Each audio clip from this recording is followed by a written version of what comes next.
Hello everyone, मेरे YouTube channel UPSC notes by Shikha में आपका स्वागत है। दोस्तों, आज हम ब्रिटिशों की भारत में अकाल नीति के विषय में बात करेंगे। ब्रिटिश आर्थिक नीति का एक अपरिहार्य परिणाम था दुर्भिक्ष अथवा अकाल।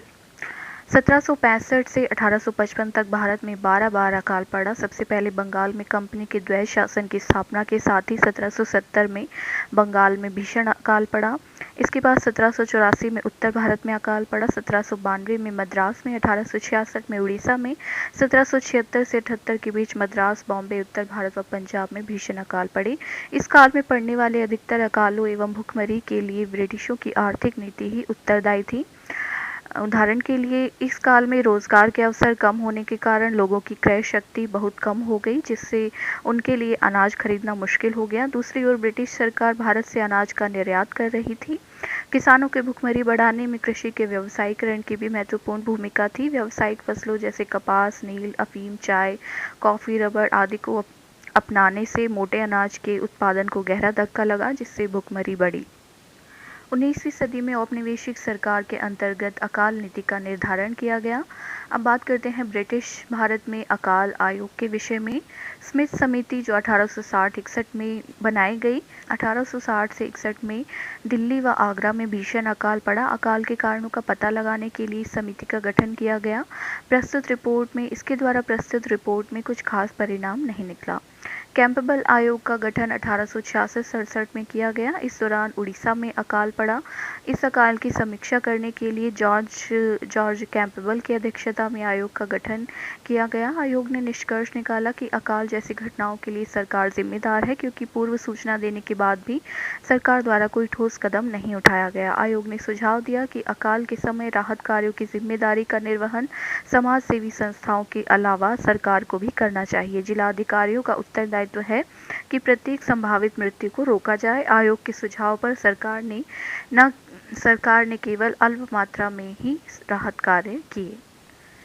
स्ट्रेची आयोग, जिसका गठन 1880 में किया गया, 1876 से 78 के दौरान मद्रास, बम्बई, यूपी, पंजाब में अकाल पड़ी।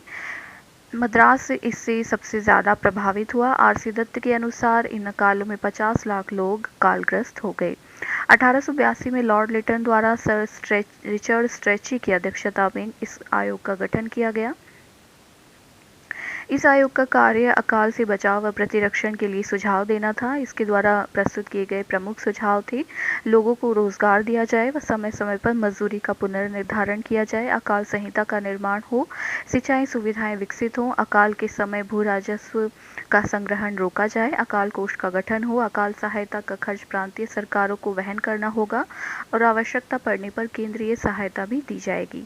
सरकार द्वारा आयोग की सिफारिश कुछ हद तक स्वीकार की गई। अकाल कोष के लिए राजस्व स्रोतों को खोजने का प्रयास किया गया। 1833 की अकाल संहिता की तर्ज पर प्रांतीय अकाल संहिता का निर्माण किया गया। लॉयल आयोग का गठन 1896-97 में किया गया। 1896-97 के अकाल ने सभी प्रांतों को कम या अधिक प्रभावित किया। पंजाब के उप गवर्नर सर जेम्स लॉयल की अध्यक्षता में स्थापित आयोग ने स्ट्रेची आयोग की रिपोर्ट पर सहमति प्रकट की। 1896 से 97 में मध्य प्रांत के अतिरिक्त शेष स्थानों पर सहायता कार्य सफल रहे। इसके बाद मैकडॉनल्ड आयोग का गठन 1899-1900 में किया गया। लॉर्ड कर्जन ने सर एंटनी मैकडॉनल्ड की अध्यक्षता में इस आयोग का गठन किया। 1901 में इसने रिपोर्ट में परामर्श दिए कि इसमें नैतिक नीति, बीजों के लिए धन बांटने, अस्थायी कुएं खोदने की व्यवस्था पर बल दिया गया। साथ ही अकाल प्रभावित क्षेत्र में अकाल आयुक्त की नियुक्ति, परिवहन सुविधाओं का विकास, कृषि बैंकों व सिंचाई व्यवस्था पर जोर दिया गया। इस आयोग की मुख्य सिफारिशें स्वीकार कर ली गई। वुडहेड आयोग का गठन 1942-43 में किया गया। इसका गठन 1942-43 के बीच बंगाल में भीषण अकाल पड़ा। सरकार ने जॉन वुडहेड की अध्यक्षता में इस आयोग का गठन किया। इस अकाल का प्रमुख कारण द्वितीय विश्व युद्ध था। इसके अलावा मानव जनित कारण भी थे, जिसमें ब्रिटिश आर्थिक नीति का महत्वपूर्ण योगदान था। आयोग ने अखिल भारतीय खाद्यान्न परिषद के सृजन की सिफारिश की, खाद्य व कृषि कर्ज इकट्ठा करने व कृषि उत्पादन बढ़ाने की बात कही। केंद्र सरकार ने प्रांतों को अधिक सहायता नहीं दी। धन की कमी के कारण राहत कार्य भी सीमित रहे। तो दोस्तों, आज हमने आपको अकाल आयोगों के विषय में जानकारी दी। अगर आपको हमारी वीडियो पसंद आई तो हमारे चैनल को सब्सक्राइब करें और बेल आइकन का बटन दबाएं।